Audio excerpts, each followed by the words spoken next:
if the problem is white patriarchal religion, then the antidote needs to address whiteness and patriarchy. My guest today is Dr. Christena Cleveland. Cleveland is a trailblazing social psychologist and public theologian whose work provocatively challenges the status quo. She is known for her work on issues of race, justice, culture, and she is an advocate for a more inclusive and equitable approach to Christian spirituality. Her latest book, God is a Black Woman, delves into the author's personal and theological journey as she challenges traditional, patriarchal, and Eurocentric views of God. Cleveland challenges all of us to awaken to how these dominant images of God have shaped and often limited the spiritual experiences and sacred identity of marginalized groups and individuals, and particularly her experience as a Black woman. Cleveland pushes boundaries with her bold vision, and you can count on her to dismantle oppressive religious constructs, but then offer a vision of spirituality and humanness that honors the dignity and the divinity within all of us.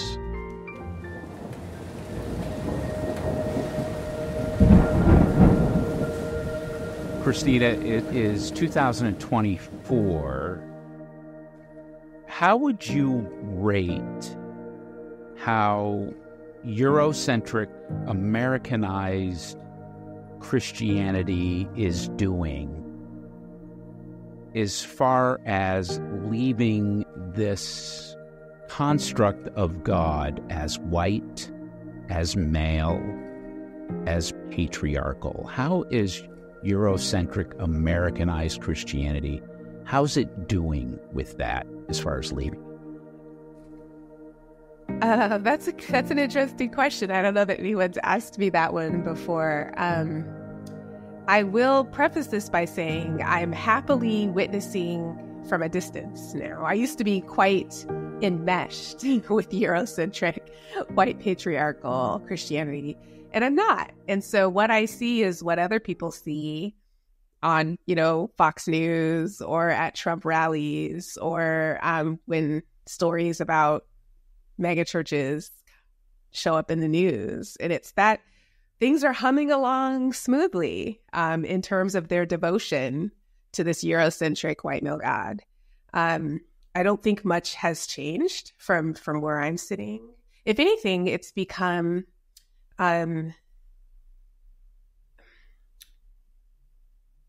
it's almost as if it's become white male God has become beautified in a way, because I reflect a lot through my experiences as a Black woman in the evangelical church, and the concepts around this sort of white patriarchal Eurocentric theology were implicitly valued, but not always explicitly proclaimed. And now it seems like they're being much more explicitly proclaimed as the sort of social and political climate changes, and it's more acceptable to be, pro-genocide, anti the environment, all these things that before people would shy away from. Now they sort of have this biblical basis for it that they're talking about. Yeah, and you even had a prolific voice even during the Obama years. Are you noticing, as far as this particular temperature of evangelicalism's enthrallment with the white evangelical patriarchal God, male God? Have you noticed a cultural shift from the Obama years to what might be the Trump years again? Maybe, if I've noticed a shift, it's more so evangelicals are shifted from playing defense to offense. Because I feel like during the Obama years, they were constantly trying to protect their version of Christianity from whoever they are. I remember speaking at the Q conference, which is this like evangelical wannabe TED Talk kind of thing. I have lots of thoughts and feelings about that space because I think it's actually particularly violent. But I remember giving a talk there during the Obama years, and the head of the politics guy for the Southern Baptist Convention was also one of the invited speakers at this Q conference, and he gave his talk on how, you know, Christianity is under attack and how evangelicals are actually like the most oppressed minority in America and like all these things. And you don't really hear that now so much. It's more so like God has ordained Trump to be our Moses. There's like they're marching forward. It's almost like it reminds me of like the story from the Old Testament where they're circling Jericho 7 times and like claiming, and yeah, it feels less defensive and more empowered, really. Yeah, and you mentioned a moment ago, you know, even you as an African American woman, you were enmeshed in that. So what was that enmeshment? Meaning you were on its side inadvertently, or eventually you became a spokesperson against it? How do you define what you're enmeshed? I'd say both, and, you know, I think enmeshment can come from always reacting to something, but it can also, you know, that could be one way of enmeshment. So even if you're resisting, but your entire existence is about resisting this one thing, one could argue that one thing still controls you. But for me, it was, you know, it didn't begin with resistance. These were the people who claimed to be my family. I grew up half in the Black Pentecostal church and half in the white evangelical church. My parents really took us to both. We were deeply involved in both. And the Black Pentecostal church more or less has similar theology to the white evangelical church. And so there wasn't a lot of dissonance between the two. Culturally, yes, but theologically, no. And so when I went to these white churches, the things they were telling me about God, I generally trusted because they weren't all that inconsistent with what I was hearing about God in the Black church spaces. So I grew up thinking, these are my family. I'm with them. They care about me. They're going to protect me too. And they use the language of family. And, you know, it's we're, hey sister, hey brother, you know. And so I was enmeshed in the sense that I was opting into a faux family community without questioning whether it really was a family, whether I actually felt safe, whether it was actually a haven for me. I mean, family should cultivate home. What's home? Home is a place where you get to actually be a person, to be your true self and have that valued and have that seen, even the messy parts of you. And I wasn't asking any of those questions because I was just going along with what I had been taught. And one of the things that's so fascinating to me about sort of this white Eurocentric approach to God and to faith is that belief and faithfulness means never changing. And it means never reconsidering. That's what it means to be faithful. And I was faithful. So even though I was out in the intellectual academic world, I was asking all sorts of questions because that's what I was being trained to do in my PhD program, is to like question everything. Only believe the data. Don't believe the theory. Only believe the data. But in my faith life, it was like, oh no, check all that at the door. And I had learned, even as a young girl, there's a story I didn't put in my book because we didn't have time. But I learned, I got kicked out of Sunday school the first time, I think, when I was in first grade, because You know what I mean? But I mean, as a pastor's kid, it's problematic. But, right. But, I got kicked out because we were we're moving through the Bible, through the books of Genesis. We get to Noah and the flood. And I could not fathom a loving God who would flood the entire earth and kill everybody. It just didn't compute for me.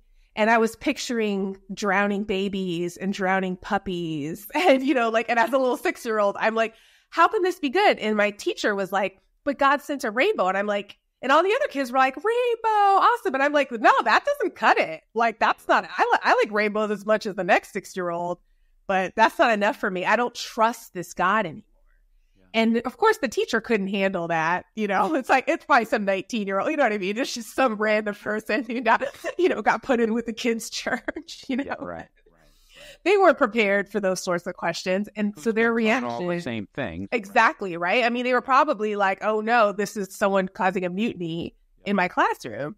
And so I got kicked out and I got punished for being kicked out, and so I learned as a little girl, don't ask questions.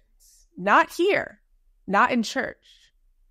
But on the flip side, I mean, I grew up in this family where everyone went to Ivy League schools and we started studying for the SATs when I was in first grade. And so outside of the church, you're supposed to ask questions, but inside of the church, you're not.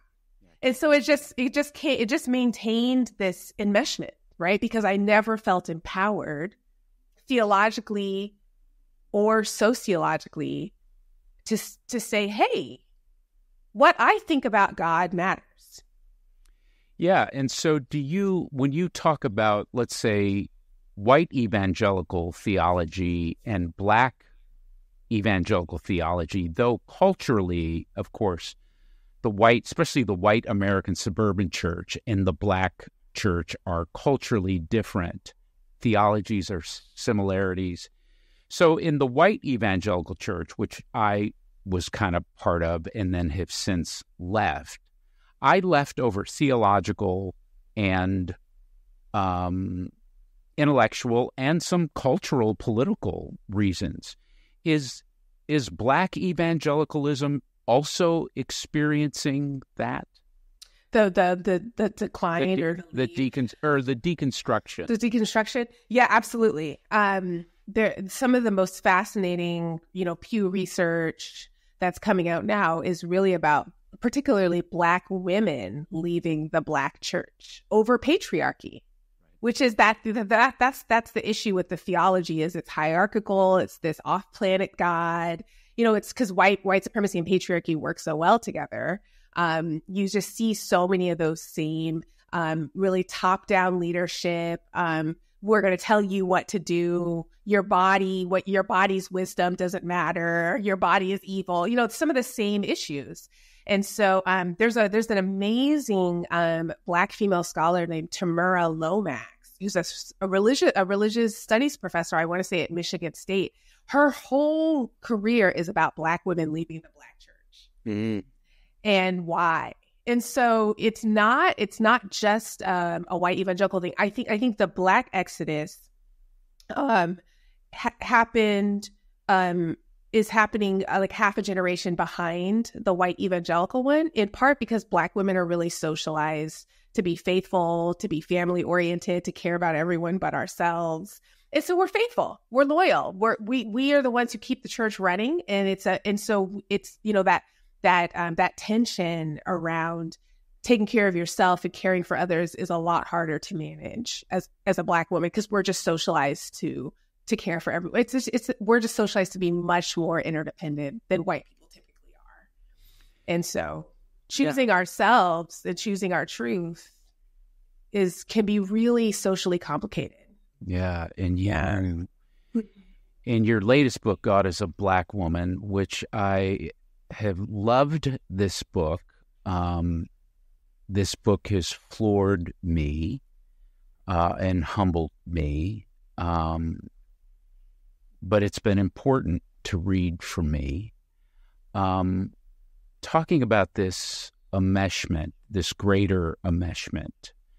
So a huge part of your story and your spiritual and human journey of liberation from your mind to your spirit to your body comes from leaving this, what got culturized as the construct of God as the white male God. And I love how in the book you make that that is one word, white male God, that has literally like its indelible imprint is all over culture, but uniquely on Black lives and uniquely on Black women's lives, as you talk about. So you're a social psychologist, sure, but you're also a human being who has experienced this. So, Christena, what is the white male God? What has it done to us? Why were you liberated from it? And I'll add my 2 cents. Why do we all need to be liberated from it? Yeah.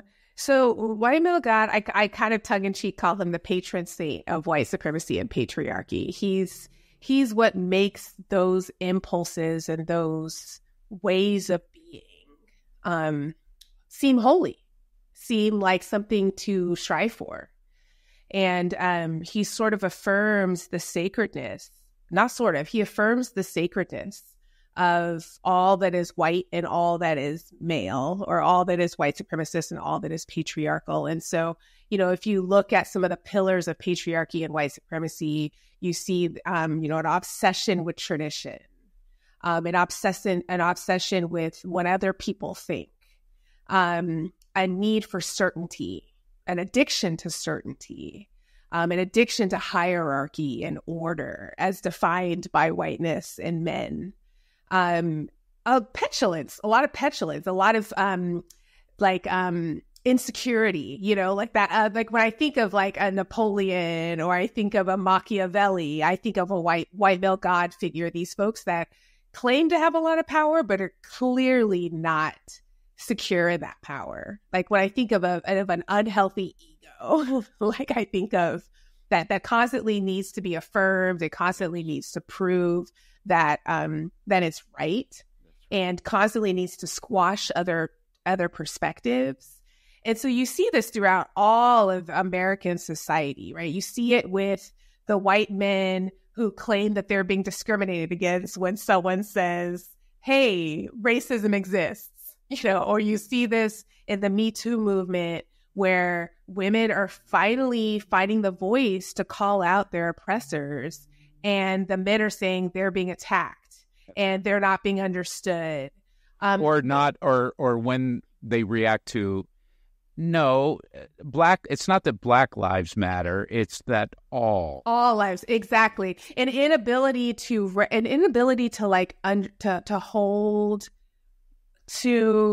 hold multiple truths, right? That all lives can matter, and also not all lives currently matter, right?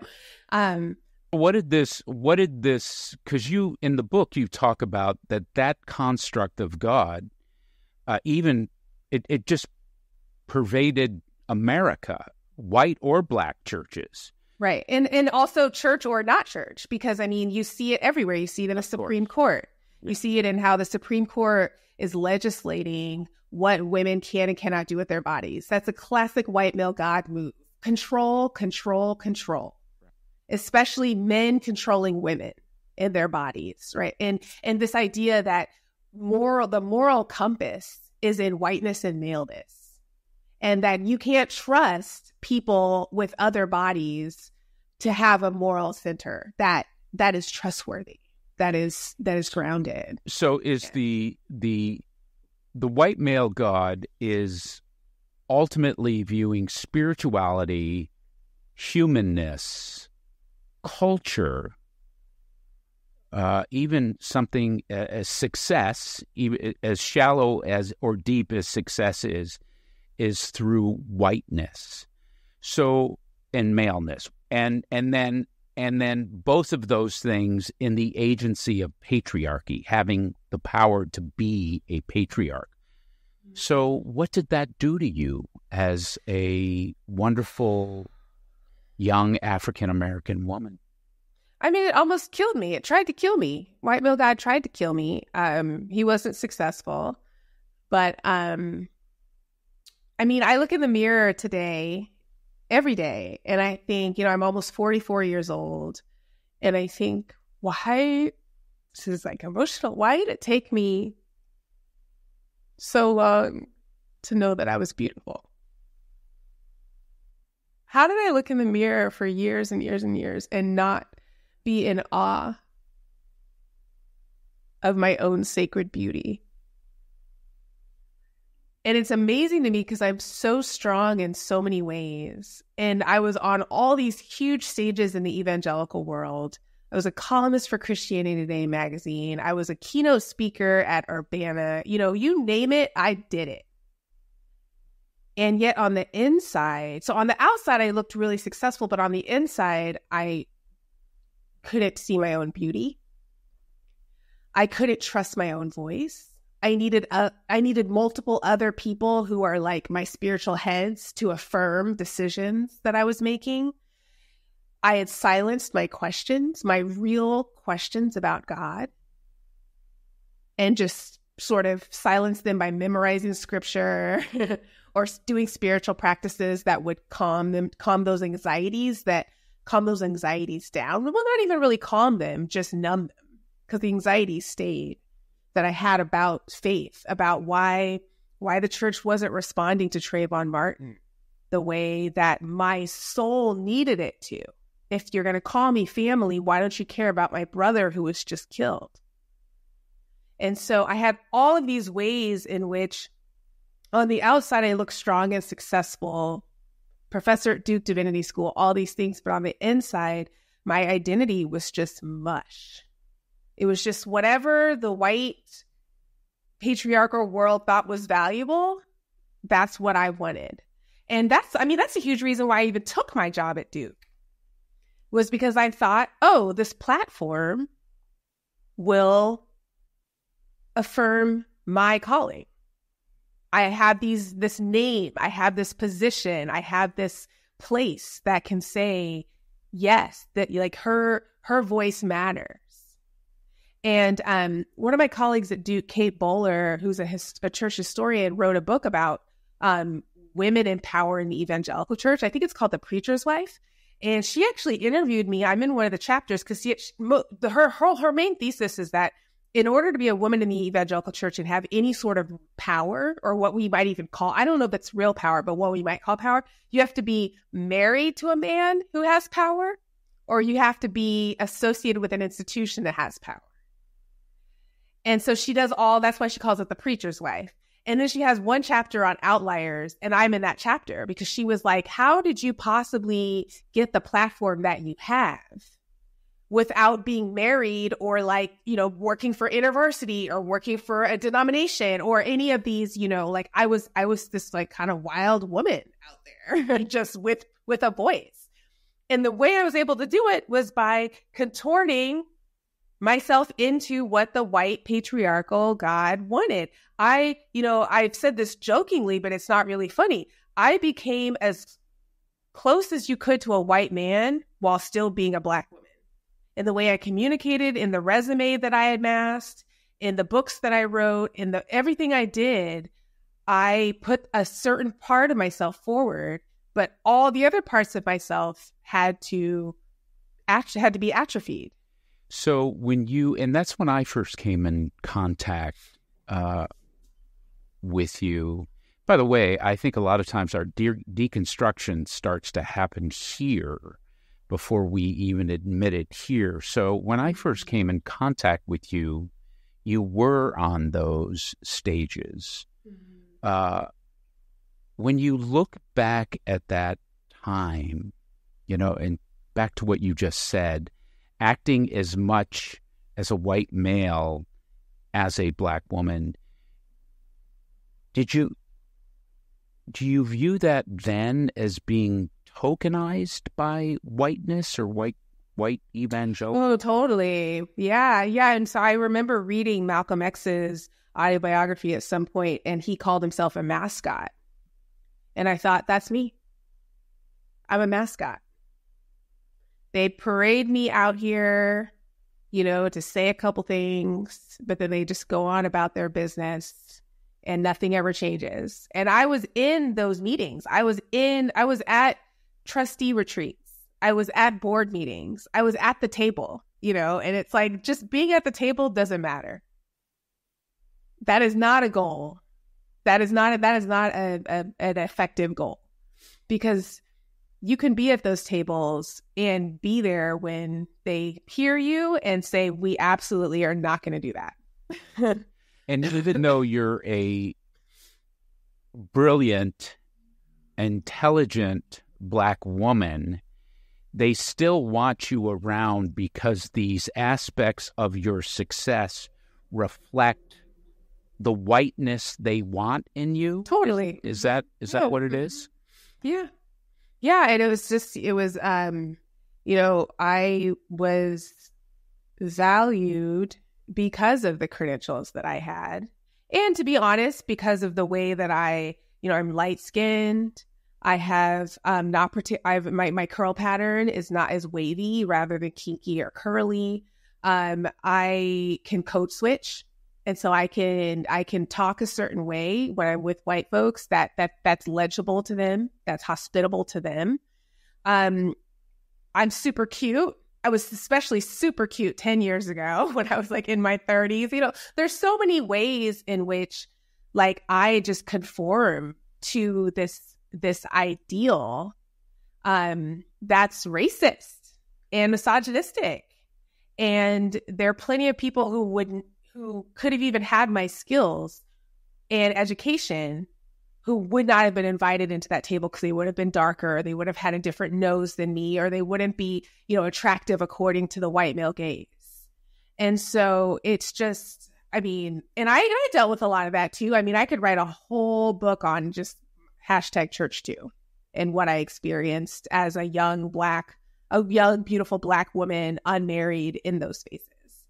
So when you were in that, Christena, are you sensing it at this time? Like, are you walking off one of those big stages or in these, smoke-filled rooms? Are you going, wait, something is off here? I became increasingly aware. When I first got started, I was so naive because I hadn't really dealt when I started writing Disunity in Christ. I was a professor at Westmont College, and it was my first interaction with like institutional Christianity, where like they were paying my salary, or I was actually beholden to them. I wasn't just like part of the community, and so I was naive. I thought, oh, these people just don't know. Oh, I'm a social psychologist. My expertise is on groups. Let me just explain why they're racist. And then surely they will see that Jesus is not about this and change. And so that's literally the energy that I wrote Disunity in Christ in. Like, let me just help them understand. But then, of course, as I started taking that book on the road and it became a bestseller, and, I can't imagine, gosh, yeah, that book touched so many evangelical pastors' lives. It would be hard for me to think of a space in evangelicalism that wasn't impacted by that book, right? And so it was widely read, and especially by leaders, right? It was widely read. Yeah. And so like, but so I start to look for the change because I explained it, like, I did my job, now y'all do your job. And that's when I started to realize, oh, these people, that is about power. It's not about understanding. They understand on a level. If they don't understand, it's willful ignorance at this point. And they're choosing not to engage, or they've read it and they understand, and they're like, yeah, we know exactly what you're asking us to do. And no. And then also I started to realize part of the issue with that book was that it didn't deconstruct therein. I mean, I kind of feel like morality is the final frontier of decolonization. And so when you start talking about what is sacred and what is profane, that's when people have a really hard time letting go of their power, which is why white evangelicalism has such a hard time with like trans people, because white evangelicalism has decided what is sacred and what's profane, and trans people are like, we have a different idea, and white evangelicals are like, no, right? You know, like that's always the final frontier is sacred and profane. And so that's when I realized, slow that down. Where you said a moment ago, I mean, there's a lot there. And what did you say? You said, I think morality is the final. Say that. The final the moral high ground. The moral high ground is like the last gap. Like it's what people hold on to, in my opinion. And meaning what people determine for themselves is what is moral? Well, or just like who gets to decide what's moral. So, for example, like you'll hear, even back in my like multi-ethnic church days, white pastors would be like, oh my gosh, we totally want to have a multi-ethnic church, but like I need to be in charge. Like I cannot attend a church where the pastor is like a Black man or like a Black woman, or if there's gonna be multiracial folks around. At the end of the day, the moral compass has to exist within the white folks. They're never going to be like, oh, I interpreted this scripture this way, but then I read this womanist scholar. I mean, just the idea of like, what's going to change people's interpretation of scripture? Sure, we'd love to have you come and lead a song that's like a Negro spiritual, especially if it's like, MLK Sunday. But don't tell us that we're completely misinterpreting the Hagar story. Don't tell, like, that's where it's like biblical interpretation, right? It's like, we are not going to let anybody else. And that's what I mean about this like moral high ground. We're not going to relinquish the moral high ground to anybody. You can come and dazzle us with your color, with your culture, with your songs, do a song and dance for us. Maybe even sort of challenge us, but don't mess with our morality and how we interpret scripture. And so that's when I realized the problem is white male God. The problem is these folks are theologically incapable of seeing divinity in me. I'm too far from their idea of all that is sacred and good and trustworthy and capable. And so I can come in as sort of like, I call it the workshop ghetto, where there's a big conference and they'll have the main keynote speakers and then all of the other diverse folks will be in the workshops, because you don't get the main stage. So they'll put us in the workshop ghetto. They'll have us come for Black History Month, but you don't actually believe that you can learn something life-giving about your own faith from my perspective.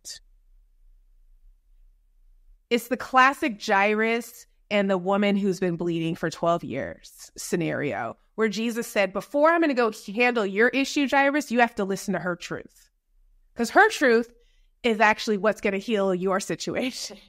Jesus paused, right? He paused the whole situation because we're just so used to hearing the truth of Jairus and not the woman who's been bleeding for 12 years, who actually has the scoop on what's true and what's sacred and what's profane and what's lies. Yeah. And Christena, I'll say this, as I read your book and encountered you in those enmeshed places before. So here you are, a highly trained social psychologist who is a deep and rich academic. And yet you tell a story that you still haven't come to the end of your own self, meaning and I mean this as a compliment, you can fully describe what is happening where we all can go, oh, yeah, no, I see that too. But then you are saying you're 44 years old, tears are coming down from your eyes going, I still haven't discovered I'm beautiful yet. So many times our spirituality, this is what's true of my own life and my own recovery.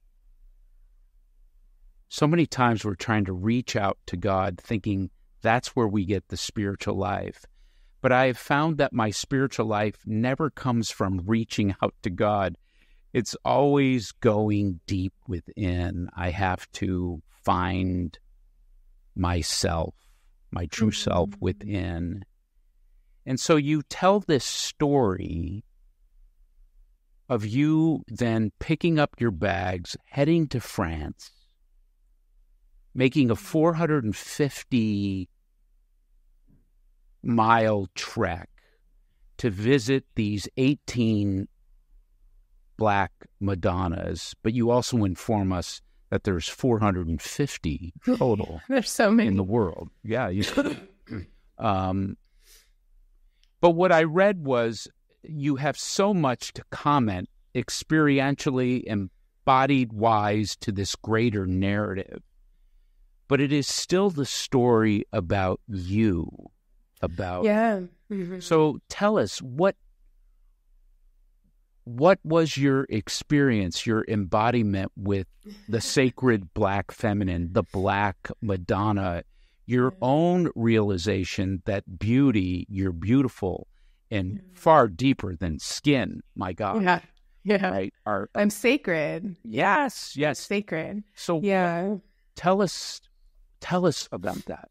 Yeah, so I encountered the Black Madonna. I mean, I consciously encountered the Black Madonna in 2016.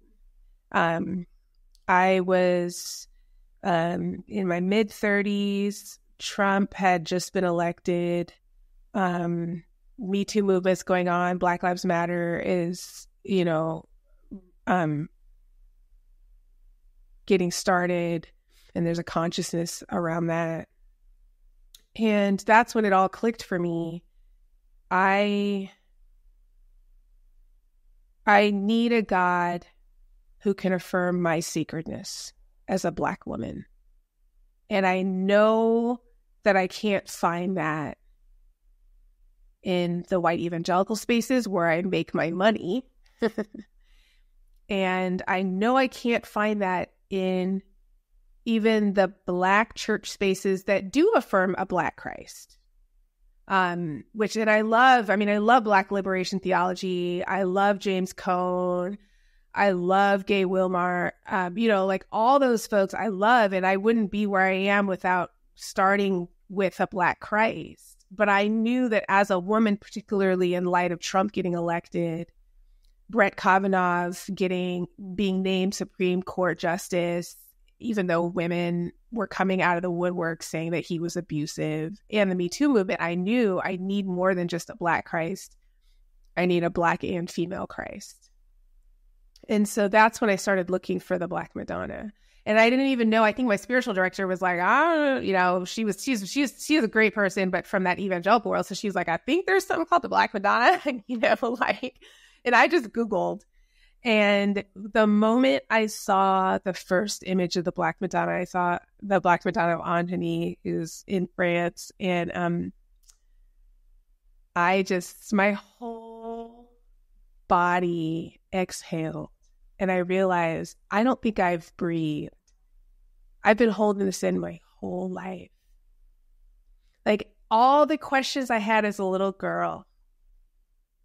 Like, how could there be a God who would destroy all of humanity and still claim to love me? I didn't know the word gaslighting back then, but I felt gaslit as a 6-year-old. And I realized, oh my gosh, I was gaslit. And all my questions about why does dad get the final say even over mom? Or why does this church get to decide? Why does someone like John Piper get to decide who God is? just all those questions that I had bottled up, they just came to the surface, and I realized I could let them go. I could release them, knowing that someone was holding them, knowing that someone understood those questions, affirmed those questions, wasn't overwhelmed by those questions, wasn't offended by those questions, wasn't like, how I showed myself to you, how dare you question what I've done for you, well, like this. And then I also started reading, and I realized for thousands of years, for the same reason other people have sought her, because the establishment could not see them. The establishment could not address their spiritual concerns or their physical concerns, because you can't really separate the two. And the social safety nets and the theological safety nets were not safe to them. And so I just realized, oh my gosh, my whole body chemistry changed in one Google image. And so I devoured everything I could on her. And I started to learn the stories, and I started to read other teachers who've encountered her. And I mean, I put myself to sleep for 2 years. Every night, my lullabies were just reading stories or pilgrimage stories from the medieval times, or poems that people have written, or prayers that people have written. And I realized I'm part of this global, multi-faith, multi-era lineage of mystics and weirdos and outcasts and witches and people that would be considered faithful according to the establishment, Catholics, all sorts of folks. The one thing that I think draws us all together is our need. Yeah, right. So at one point, you're impacted physically, emotionally, mindfully, just by seeing something pop up on the internet. But then you have to go visit. Yeah. I mean, I had to, because I think the journey towards the Black Madonna. So, I mean, obviously, the reason that I didn't, I'll unpack this a little more, because, the reason why the image mattered so much is I was able to see her Black body. I was able to see a Black female. The Black Madonna of Anheny Castle is like super dark skinned. So not all there are over 450 Black Madonnas around the world. Not all of them. Some of them have Eurocentric features. Some of them are light skinned. Some of them are dark skinned. Some are thin. Some are heavier. Some are like very feminine looking. Some are much more androgynous looking or non-binary. So there's a lot of diversity. This particular one, though, she looks like I would imagine one of my ancestors on a plantation. She's super dark skinned. She has super Afrocentric features. The way she's sitting, she's in the wisdom seat position, which is a common position for the Black Madonnas of France. And it's like they're seated as if they are throned themselves. And so she's sitting erect, she's sturdy, she's fierce, she's strong. And I just thought, wow, like I've never seen an image in this, this particular Black Madonna is over 1,000 years old. I've never seen an image of a sacred Black woman who's literally seen as God to some folks, At the time, I'm just doing my little anthropological studies. So I'm not a devotee or anything, but I'm like, wow. This is when people think of God, this is what they see. And this is what people have seen for centuries, for millennia. Like that just blew me away. And so it already, my body was connected to her body just because it was a Black female body standing before me. And I had just been inundated with white male Jesus images. And so it was so powerful for me to just encounter the image. But of course, I think a big pathway for most folks who go down, who are healing from patriarchal religion and wanting to connect with the divine feminine in general is connecting with the body. Because the matriarchal way is that the body is wise. The body is the geography of the spirit. The body And the patriarchal way towards the body is? Oh, kill the body, subdue the body, numb the body, distrust the body, stay in your head. Yeah, stay in your head. It's all about doctrine. It's all about belief. It's all about, it's not about what you do. It's about what you think. And our body carries us away from everything. Yeah. Sacred. Yeah. The body can't be trusted. But that's not, that hasn't historically been the matriarchal view? No. The matriarchal view has typically been embodied. Mm-hmm. Yeah. Both wisdom from the body and wisdom from the community. And so it's non-hierarchical historically. And it's not the opposite of patriarchy. Like a lot of times people think, matriarchy is the opposite of patriarchy where women are running things. But really the difference between matriarchy and patriarchy is that matriarchy is centered around the needs of the people. And patriarchy is centered around dominance and conflict. And so if in the matriarchal way, the needs of the people matter, then the community wisdom, body wisdom matters. And everyone has a voice in saying what's needed. And so that sort of top down, one person who decides, is much less common in matriarchal spaces. And so, connecting with the body is a big part of kind of moving into the divine feminine. But for me, what happened was the Black Madonna, connecting with the image of the Black Madonna, sort of opened Pandora's box for me, because I had all these questions that I had been stuffing down, all these memories that I'd been numbing, traumas I'd been numbing. I had learned to just keep going. And they all came to the surface and I had to do something with them. And so I had to be connected to my body in a new way. And I felt out of control for a while. And I write about that in my book. Like there were times when I was teaching at a Christian college when all this was coming up, and I had some tough students who did not affirm, who didn't believe that I should be their professor because I was a woman, and would challenge me every single class, every single day. And I was so angry. I mean, I was just full of rage during this stage because, everything was coming to the surface. A lot that I had buried was coming to the surface, and I was afraid I'm going to go off on these kids. I'm going to, I'm going to do something violent. Because I felt so out of control. By the way, I read that part of your book. It enraged me. I as I'm reading, I'm going, why didn't she just tell these guys to, Yeah. But I get it. This is all coming. This is all flooding. So like when you say I'm blown away, I mean, that's almost too colloquial of a phrase because it's impacting it's seeing this Black Madonna, this sacred Black feminine is colliding with your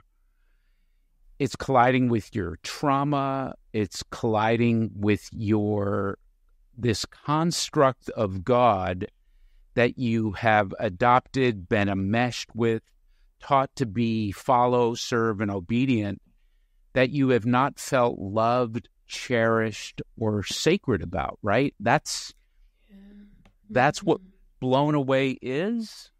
Sort of. I mean, I think it's helpful to unpack that because, there was so much grief there, betrayal. Like when I realized the people who claimed to love me and care for me lied to me about who God is and who I am. Huge grief. And part of that was your own home you grew up? Well, that's the thing. Yeah. I think the biggest, so I certainly experienced white male God out in the world. I certainly experienced white male God in the white evangelical church, but I also experienced white male God in my home. And I write about that quite a bit too in the book. And I think one of the saddest days on that journey of awakening was realizing I wasn't safe from white male God in my own Black home. And how white male God can wear blackface sometimes. And I think that was such an important process for me to grieve, or such an important experience for me to grieve, and it helped me have compassion for why I have felt unsafe so much in my life, because I grew up in a home that was unsafe, even though it didn't mean to be unsafe. But then it also gave me space to really reflect on the fact that white male God doesn't just exist in white people and in men. White male God is a shapeshifter and incredibly resilient, and will find a way to be, he'll find a way to put on a costume or some sort of mask in order to keep thriving. And that's been important for me, because I've realized that I can embody white male God so much, even in my work on the Black Madonna. And if you get really into Black Madonna history, lots of Black Madonnas were used to galvanize the Crusades. And actually, the Crusades were launched from one of the churches of the Black Madonna. And so she may have actually been there, or a version of her, an earlier statue of her may have actually been there when Pope Urban II launched the Crusades from France. So anything can be weaponized by white male God. And so the answer isn't necessarily, let me go find a new deity. The answer is, let me dismantle and heal from the white male God within me, so I can be transformed. Because if I just go run to a new religious space or deed, this is what evangelicals do all the time, right? Usually if evangelicals leave the church, they go to the Episcopal Church next. And then the Episcopal Church is hella white patriarchal. So they leave that, and then they go to Buddhism, and they realize, oh my gosh, these spaces are white patriarchal, right? And it's you can't just keep running. You have to deal with it. Yeah. Right. So when you say, from a sociological, psychological perspective, and then theological, because those two aspects, of course, impact our theologies. When you say the white male God is a shapeshifter, or can, in a sense, be anything, let's say, unhealthy, of course, you're not actually talking supernaturally. You're talking about these human constructs. Is that right? Is that? Yeah. I can give you an example from my own life. Last year, I taught a class on the Black Madonna, and I partnered with an organization that was not a good fit for me. And I kind of took that job out of resource scarcity. I needed the money, even though I knew this is not a good fit.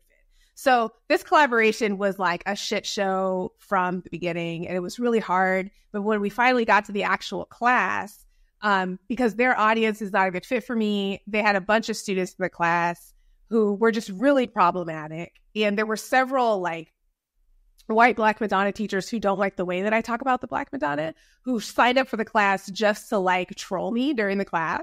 It was really interesting. Yeah, there was a lot of dynamics going on. And these are famous people. These are people where it's if you've done any work around the Black Madonna, you've read their stuff. So it's it was a lot. It was a girl gang of mean girls. There was a lot going on. So anyways, it's 7 weeks, this class. And so I'm just every week, just, getting more and more self-righteous anger, especially because anything that sort of triggers my experience in evangelical church, I'm just this is the same. This is, you know what I mean? That just bugs me. So I finally get to the class because it's a contractual obligation. After the final class, I have this showdown with some of the women, and then the class ends. And then I was living in the Boston area, and I had this dance dream space in my house. And so I had so much energy in my body that I went straight up to this dance dream space and just turned on some music and started moving. And the tears just started to come, and I just started crying out to the Black Madonna, just saying look at all these women who are doing this and this and this and trying to keep me out of their group and da-da-da. It's I'm being excluded just like I was in evangelical church and da-da, this and that and this and that. And then, I just feel like what the Black Madonna said to me, and, you know, I'm Pentecostal, so the Black Madonna talks to me. She was like, yeah, those, Christena, those women don't own me. They don't get the final say on me. And I said, damn right they don't. And she's like, and neither do you. And I was like, I'm trying. That was me. That was white male God in blackface. Me trying to control the narrative on the Black Madonna. Me trying to say that these women don't belong in the community of devotees because I didn't like the way they were treating me. They weren't seeing her the way I see her. It's just control. Yeah. It's the same impulse, fear and control. Fear and control. And that's just white male God. And I was like, you're right. Like, you don't need me to defend you. You don't need me to gatekeep you. You don't need me to legislate how people are thinking about you. You don't need me to decide who gets to draw near to you and who doesn't, or who's doing it in a righteous way and who isn't. That's all stuff that I learned from white male God. That's not her way. And that's the great thing about the Black Madonna. She's a Black woman, which means she can handle her own business. She's not weak. She can speak her truth. She can get a hold of people. She can teach people lessons. She doesn't need me to do any of those things. Wow. It's like, I mean, it's unbelievable. Like, it's unbelievable how much white male God is a shapeshifter, how much the work of calling out white male God starts with me, starts with each of us. So why, you're a sociologist, you're a psychologist. So why does this happen? Why is this this need for power to be in control? Just as she's telling you, neither do you get to, in a sense, control me. What is that human aspect of us? Is it psychological more than it's theological? I think it is, and I think we've developed theologies to explain this psychology. You know, I mean, I think in going back to like an old theory in social psychology, realistic conflict. We tend to want to control other people and dominate other people when we're afraid there aren't enough resources to go around. And so, like, you know, historically, you see this where like KKK lynching activity increases during the Great Depression, when white sharecroppers are much more in competition with Black sharecroppers than normal, right? And so you start to see the response to this resource scarcity is conflict and domination. And in late stage capitalism, I mean, I think it's pretty normal for everyone to feel afraid and to feel like resource scarcity is a reality, because that the system is designed to stimulate those those psychological experiences. And so I think we're afraid. And you know, like, before I encountered the Black Madonna, the sacred Black feminine, I was essentially an agnostic. I mean, I called myself a believer, but I believed in a God that I didn't think had my back or understood me or cared about me. And so at the end of the day, I'd be like, sure, yeah, I'll pray, but I'm also going to like manage the situation, hedge my bets, hoard resources, hoard power, make sure that, you know, in case this white male God doesn't come through, I'll take care of myself. And I think the beauty about moving into the sacred Black feminine through the Black Madonna is that I can finally stop playing God, because I actually believe that she's got this. I actually believe that she's holding my concerns with deep care. I actually believe that she's present. She's not this off-planet father sky God who can't be bothered. Like, she cares about the minute things, but she's also incredibly transcendent.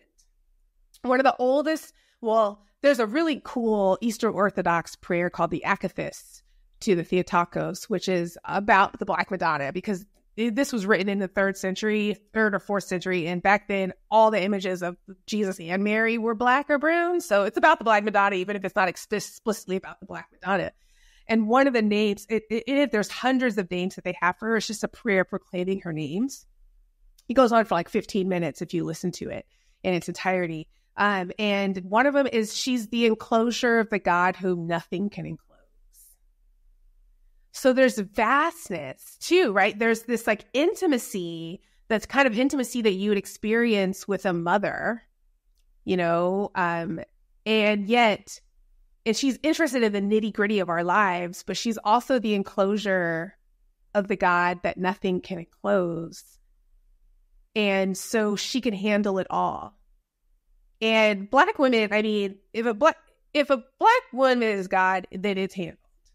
Like, I'm not worried. Like, I have so much trust in Black women implicitly, because we get the job done. We do. We just always do. And so I'm like, wow, so the practice for me is how can my devotion be about trust, and so that I can give that fear to her, so I can release the need to control that late stage capitalism and white male God are constantly trying to get me to go down that direction. So your thoughts on Black women, and they can handle it and get it done.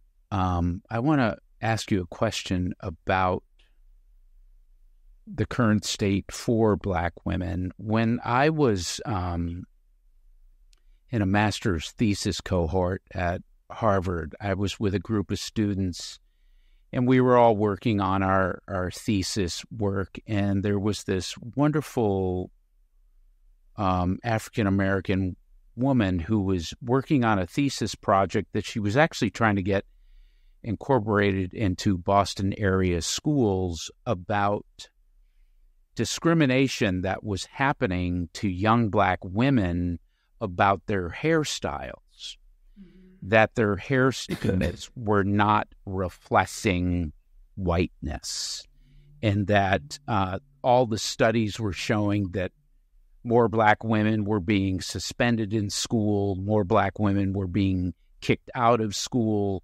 more Black women were, in some sort of disciplinarian type things, because they are projecting themselves and who they want to be, and it didn't fit. And so there were some schools that actually were writing hairstyle policies that would then continue to discriminate. So that's an illustration of something greater going on.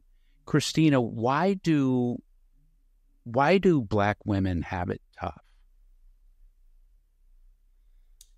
Oh, that's a great question. I mean, I point most things back to white male God. Someone on, there's a meme that goes around on social media that says everything happens for a reason, and the reason is colonialism. And so I think, that would be true. I mean, I think Black women just happen to exist, and I would include Black trans women and Black trans and non-binary folks in that, and also Indigenous folks in that.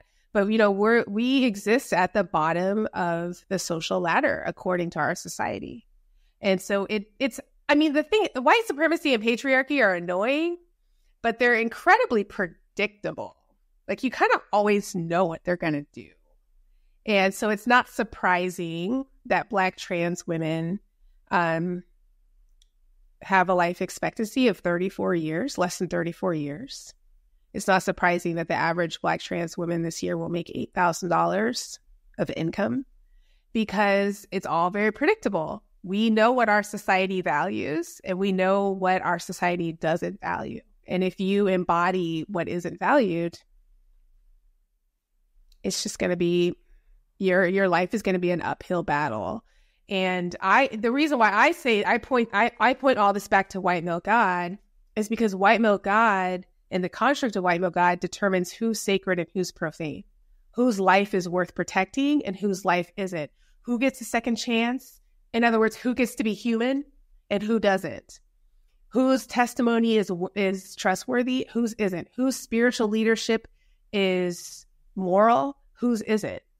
And so when you're not just saying these folks should deserve more power, but you're also saying these folks are intrinsically more sacred than others, then of course you're going to have situations in which Black women and other folks at the bottom of the ladder are completely not just disempowered, but actively seen as profane, right? I mean, that's where some of the policing around even hairstyles go, right? They're like, well, and usually they have it in, they use language like, you know, clean cut or like, you know, these like buzzwords that really speak to, oh, you think that we're dirty, or you think that we're unkempt, or you think that we're like a little bit less civilized than you are.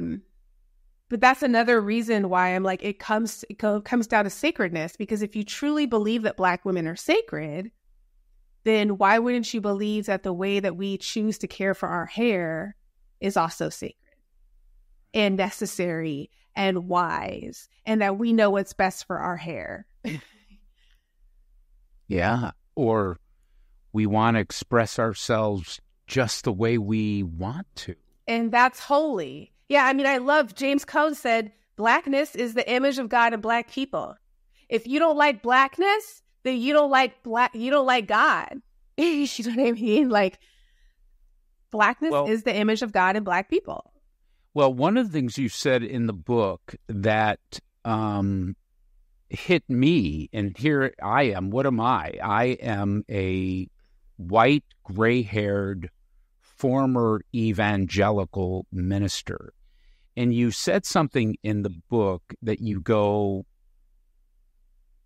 even the construct of the white male God has disdain for white males. Totally. Mm-hmm. Yeah. Y'all are just tools. Yeah. And by the way, I read that and I go, yes, even though God may have reflected my gender, my skin color,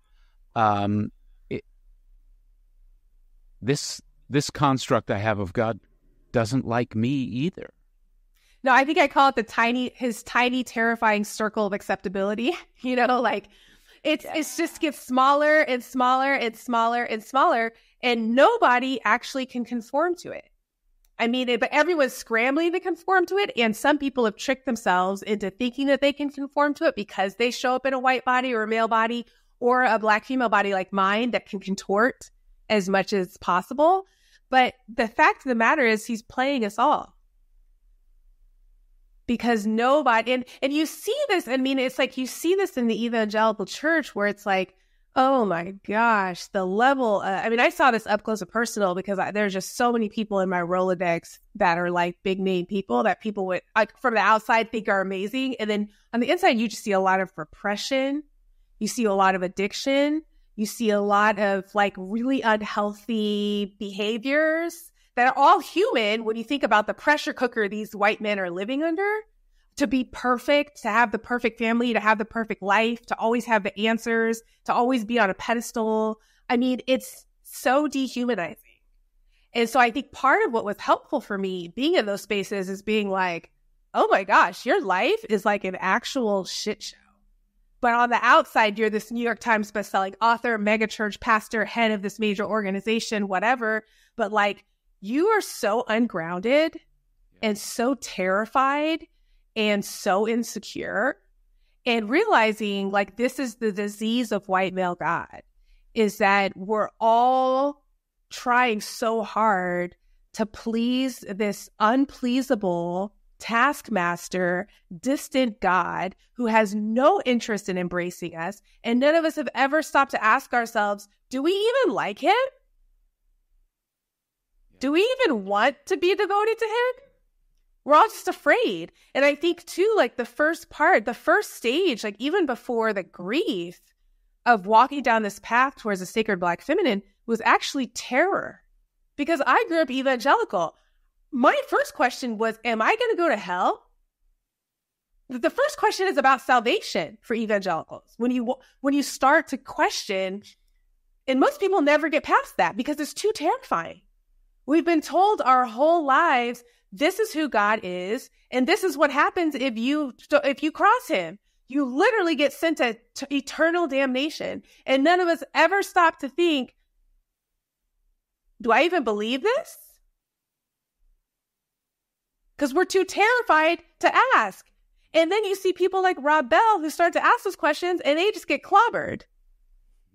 Yeah. I witnessed all that, and it's like, this is what happens even when you are the fixture of who white male God would say matters. Yeah, he got booted out. You got booted. I got booted out, right? And it's like, and I can't just say it's just because I'm a Black woman. I think being Black and being a woman made it easier for people to boot me out, Yeah. But Rob Bell got booted out too. Anybody who doesn't conform gets booted out. Yes, because that's what the God dictates. Yes. So, Christena, and I want to ask this question humbly, and I'm afraid it won't come out well, because one of the things, here's what I'll say what I worry about first, then I'll ask my question. I'm about to ask a question, and I don't want my question to be this. The whole point of your Black liberation is still to serve my whiteness, to help awaken me, the white man. That is the very last thing I want to have happen. And I think sometimes that even in the name of social justice and, what we think of charitable ideas and efforts, it's still about whiteness. And so here's my question, in hopes I don't do that. So why is it important for all of us to welcome and to embrace the construct that God is a Black woman? Why is that certainly important to a Black woman and Black women? Yeah. Why is it important to all of us, gay, bi, trans, rich, poor, Christian, whatever we are? Why? Is that a fair question? Yeah, absolutely. So I think there are two reasons that come to mind quickly. One is that if the problem is white patriarchal religion, then the antidote needs to address whiteness and patriarchy.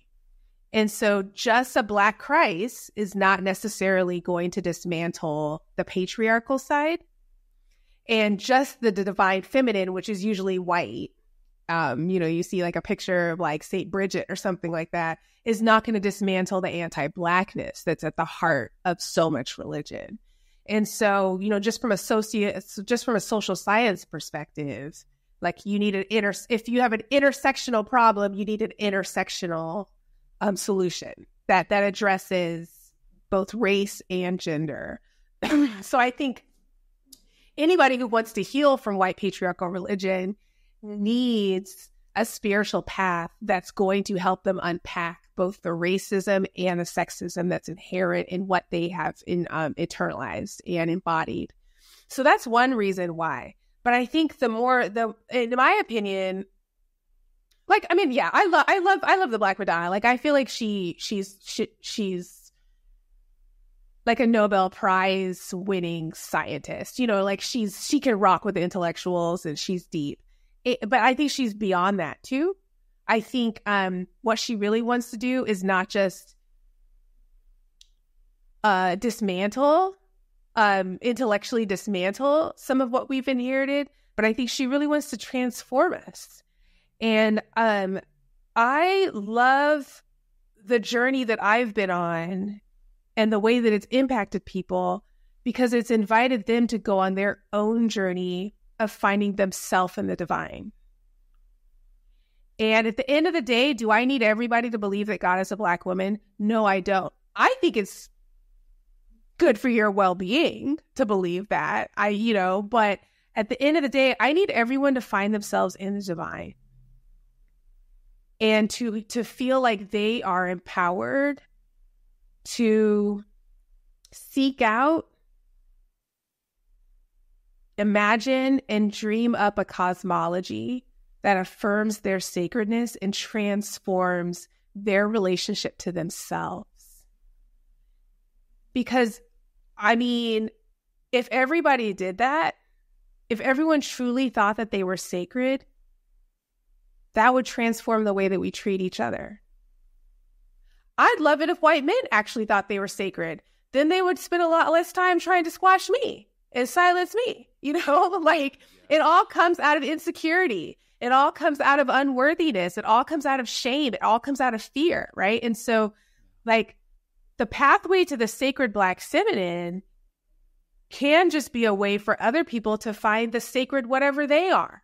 And I've heard from so many. What's fascinating is I've heard from so many Black trans men. Okay, so people who were assigned female at birth and then transitioned to identifying as a man, who you might have thought wouldn't like my book because it's affirming Black female sacredness, which they no longer identify as a Black woman, right? And so, but they said, your book helped me to find the sacredness in me.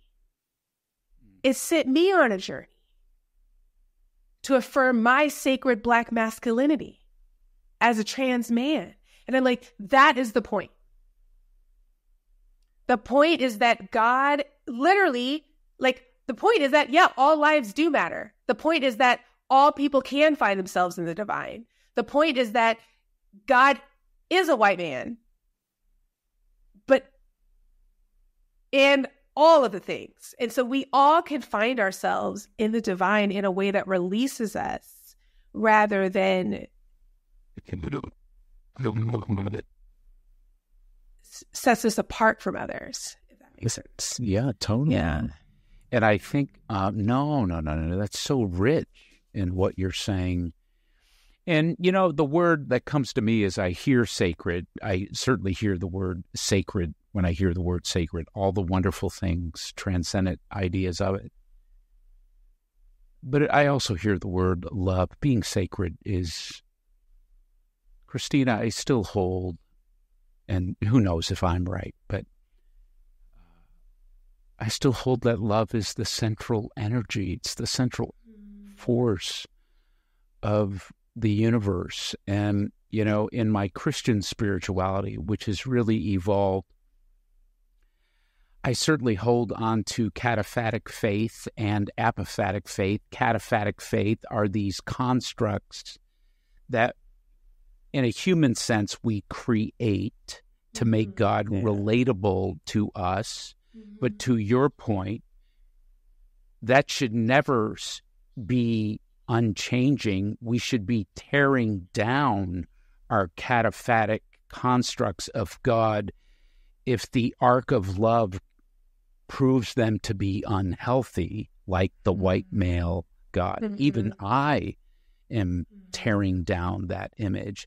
And then I hold God still to be apophatic. God is everything I can't describe. Beyond, God. And you spend an amazing part of this book also talking about mystery and taking faith and moving it from our logical head, which is part of the construct of God as white, male, patriarchal, and moving it. Knowing things. Yes, that's right. Yeah. And then being able to hold it here, but then being able to say, you know what, damn it, I don't even need to hold it. I actually need to not hold it. Your points about certainty. So I'm curious, by the way, are your parents still living? They are. Yeah. And how have they, you're very open and honest about the home you grew up in, and how have they responded to the book? That is a great question to ask them. Ah, that's a great answer. That is a touche. Or I've done enough therapy. Shame on me. No shame. Yeah, right. But yeah, no, I think, I mean, I think, to kind of circle back to the uncertainty piece or releasing that need to know. I mean, I think that's one of the challenges of going down this journey that most people can probably relate to, is it changes your relationships, especially if you've grown up in the evangelical space, but it's quite cultish, right? Like you kind of only, like, going back to your definition of love is,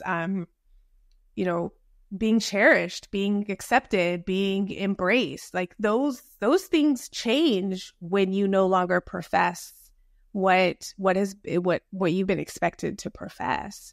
And I think that's one of the big that's such a big part of the journey, is just walking into that uncertainty and being like, I don't know how this is going to end up.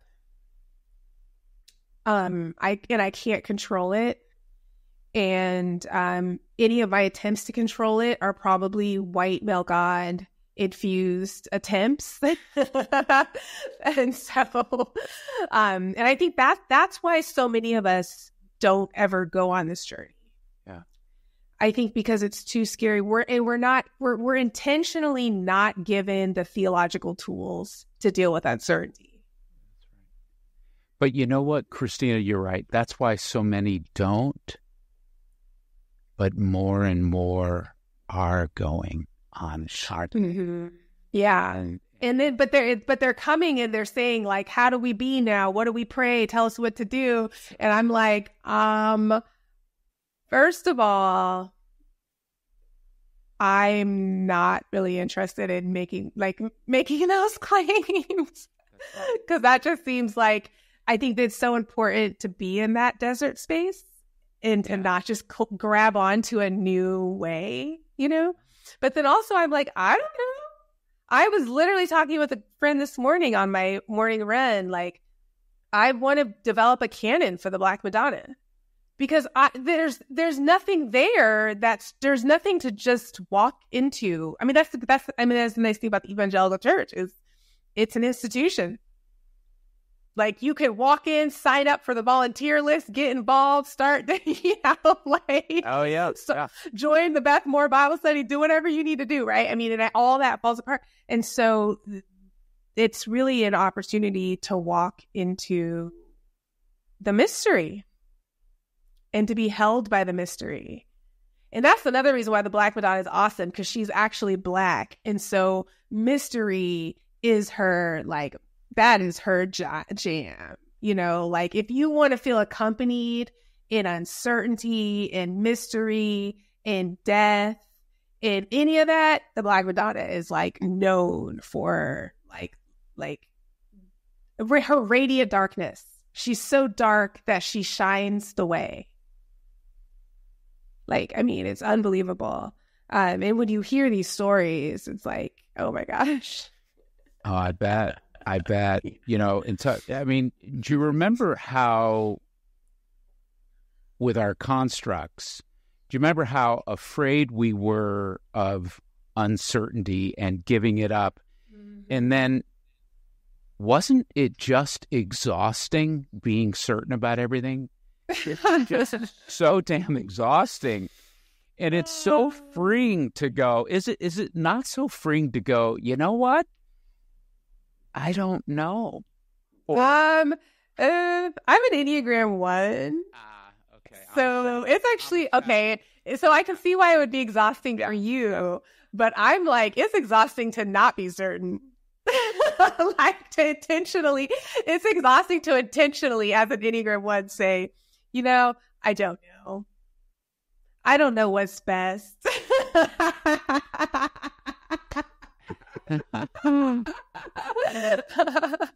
But I need to. Yeah. We're all different. Yeah. Yeah. But I'm actually, like, it was a little easier for me, in terms of, certainty is efficient. Oh man, no. You know what I mean? Our old evangelical narrative is, it's it's succinct, it's efficient, and it was working until it wasn't. So before we go, so how are you doing now? How's your mind, your body, your heart, your spirit, your soul? How are you? Well,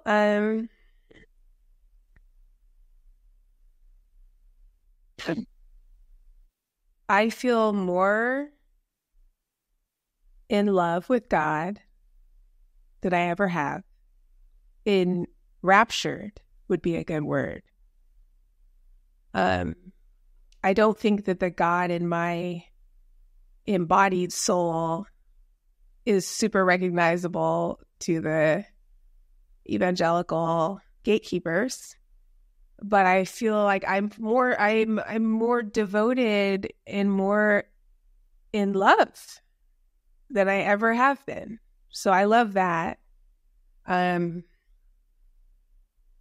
remember reading, it's funny, I have some books from my evangelical days still on my shelves because they were exactly what I needed to read at the time, even if I'm not sure that I agree with everything now. And one of them's The Sacred Romance by John Eldridge. When I remember reading that in my early 20s and thinking, God is wooing me? Like, I was so fascinated by that idea, but I had no context or experience to support it. But it sounded amazing. And now I'm like, oh, yeah, I'm being romanced by the divine. I get it. I see God in so many places now. So I love that. Socially, life is a lot lonelier. It's harder to build community. You know, in the United States, we don't have a lot of institutions that support community. And the church is one of the main ones. So if you move to a new city and you want to make friends, you don't talk to your neighbors. That's not the American way. You find a church. You get involved, you know. And so when you are when you've made a commitment not to attend any churches that are anti-Black or anti-women, it's a lot harder to find spiritual spaces that, you know, are fit. Add anti-gay. Right. Yeah. Right. Yeah. And so, so I think, you know, that continues to be a challenge, is finding community. Now I have lots of like kindred spirit relationships, but in terms of an actual, you know, embodied community, physical community, that's challenging. And also it's not, in a way, because I'm learning how to build community with people who don't necessarily have the same spirituality as me. And that's new for me. And what is your, with that, because I relate to that, and then it's different for each of us. What are some of your ways you self-love? What are some ways you take care of yourself? And I think the biggest piece, and that particular loneliness. Just in general. Yeah. Well, I think the biggest piece that's come out of my time with my connection to the Black Madonna is, I didn't write about this, but in towards the end of the book, I'm, you know, after I just come back from visiting Our Lady of the Side-Eye, and I was almost done with my pilgrimage. I think I only had one or two more Black Madonnas that I was going to go see. I knew, because I had a long journey back to the city from her. And I just remember talking to myself and saying, okay, Christena, you can go home, write a great book, have a tidy, sweet little pilgrimage experience, or you can go home and everything can change. And so I started to ask myself, if I truly believe that God is a Black woman, what would this relationship look like? What would my finances look like? What would my vocation look like? And one of the big things that came out of that is realizing that I had to just opt out of sort of late stage capitalism and take care of my body, which has been pretty broken down by the trauma that I've experienced. So I have several chronic illnesses that I live with. And so a big thing in terms of caring for myself is I limit my industrial work to 20 hours a week. And so conversations like this, writing, emails, all that stuff stays within 20 hours a week on average. And then the other part of my workday, the other 20 to 30 hours a week, is just community and spiritual practices. And so I started doing that right around when I went on that initial pilgrimage. And it was a huge step of faith. But I was like, if I truly believe that God is a Black woman, wouldn't she want me to care for myself and trust that she's going to provide? And so I just set up that schedule. It is based on the Ohlone people, which are, and they are an indigenous people who were much of their culture was wiped out by colonialism, a California tribelet.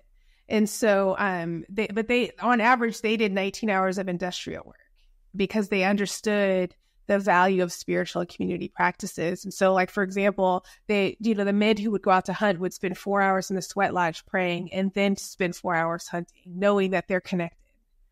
And so, so that's what I decided to do. And so that's one way that I'm able to have the time to invest in relationships, to go spend time at retreats, or because it's part of my workday, exercising, all that good stuff. And and even when I have deadlines, or even when I have financial concerns, I double down on that structure and just say, okay, God, like, the words have to get written, so make them flow, because we only got 3 hours to get this done, and then, how can I, part of the challenge when I was in the evangelical world was I was, working full time as a professor. And also, I think in 2014, 2015, 2016, I averaged 57 speaking engagements a year. All of them I had to get on a plane for. So it's like, part of it is just you're going so fast and saying yes to everything out of agnosticism, really, right? If I don't go, who will? If I don't say it, who will? It's a terribly lonely and sad way to do your work, but then that's the point of capitalism. It keeps you so busy that you never stop to reflect and even ask yourself, do I want to be doing this? Am I doing this out of resource scarcity? Am I doing this out of agnosticism? Am I, and I keep using the word agnosticism as if it's bad. I'm not saying it's bad. I'm just saying I'm not an agnostic, so I don't want to live like an agnostic, So I'd say that's changed a lot, just in terms, I have a lot more space for self-care and caring for my physical needs, but also caring for my spiritual and social needs. And it gets done and the bills get paid. I'm not always sure how, but somehow, God's a Black woman is handled. Yeah. Yes. So. Well, you have written this most amazing book, God is a Black Woman, and thank you for writing it, but really living it. And I hope more and more will read it. It is touching me personally. And so I think, Christena, you have, and you continue to have, an important voice in what is happening in our greater culture as far as race, as far as faith, religion, and I look forward to your continued deepening, your continued evolving, and because we are all better for it. So, Dr. Christena Cleveland, thank you for being on the podcast. Thank you. It's an honor. It's fun to talk about her. Well, I hope I see you down the roads. Yeah, that'd be fun. Have a great day. Thanks. You too.